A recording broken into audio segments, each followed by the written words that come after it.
Bonjour à tous les amis et bienvenue sur ma chaîne YouTube. On se retrouve pour le quintet de mercredi sur l'hippodrome d'Anguin. Comme d'habitude, vous retrouvez la rubrique de samedi et de dimanche. Samedi, dommage, il nous manque la gagnante décoloration. J'aurais pu donner un autre gros désordre, pratiquement 5000 € sur le réseau internet. Après le reste, ça a été plutôt moyen dans l'ensemble. Dimanche, un petit peu mieux, désordre en 5 chevaux sur l'hippodrome de Longchamp. Du côté des jeux simples fixes, d'Attirer qui est proche de son quintet, le repéré numéro 1 et le jeu bonus. Mais dans l'ensemble du week-end, je suis pas satisfait de mes prestations. Les conditions du prix de l'Opéra, parcours de vitesse, course européenne, 16 partants, 8 en tête, enfin 8 en première ligne et 8 en deuxième ligne. Quand on regarde les partants ou le passé de la course, on se rend compte qu'il y a souvent des surprises et il y a bien 80 ou 90% du peloton qui peuvent faire l'arrivée. C'est très ouvert. Base gagnante, Esperanzo. Il vient de repointer le bout de son nez gentiment sur l'hippodrome de Vincennes. Marchant 11-4 sur un parcours de vitesse, malheureux dans le dos d'Elan Baroque. Il a dû démarrer sur le pied d'une 0,3, une 0,4 et quand il a dû sortir du dos, il a dû refaire un deuxième effort, donc je trouve qu'il court très très bien. On l'a plus vu sur les parcours de tenue, a déjà réussi parcours de vitesse, piste plate, avec un bon parcours, je pense qu'il peut s'imposer. La deuxième base, Follet Buissonnet, c'est un cheval qui marche par période de forme.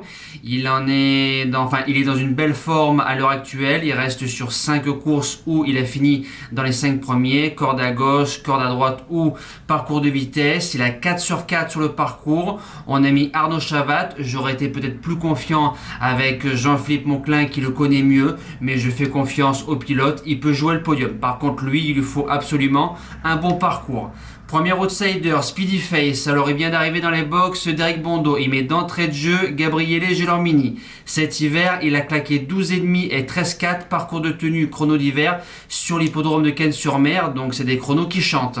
Il vient de tomber sur Degana Ouida sur Vincennes qui était cuit. Il a bien couru. Il aurait eu un numéro en première ligne. Je l'aurais mis deuxième base. Deuxième ligne, il va devoir subir et composer. Mais c'est un cheval qui se monte près de la tête ou tête et corde. Il peut jouer sa place dans le multi.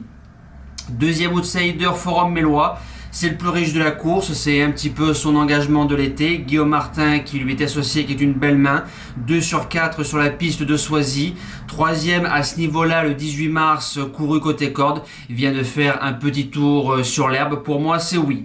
Cinquième position, Farrell Seven, numéro en deuxième ligne. Nicolas Bazir qui lui est associé. Il reste sur 3 performances moyennes, distancé au Croisé-la-Roche. Septième à Paris-Vincennes dans le prix de Quercy, un lot quand même supérieur par rapport à mercredi. Un petit tour sur l'herbe pour le remettre en confiance. C'est plus un candidat pour les places.